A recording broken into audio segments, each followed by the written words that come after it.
அண்ணாமலை என்னமோ மிகப்பெரிய சாதிச்சு பெரிய ஒரு விஷயத்தை வளர்த்து அந்த பொறுப்பை அப்படியே அவர் கொண்டு போய் நம்ம நயினார் நாகேந்திரகிட்ட கொடுத்து என் கண்ணையே நான் உங்ககிட்ட ஒப்படைக்கிறேன் அப்படிங்கிற மாதிரி ஒரு ட்ராமா பண்ணியிருக்க வேண்டிய அவசியம் இல்லை.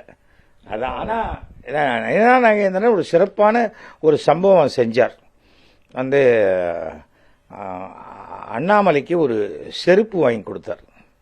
அது எதுக்குன்னா அவர் காலில் போட்டுக்கிறாரா போட்டுக்கலையான்னு தெரியாது.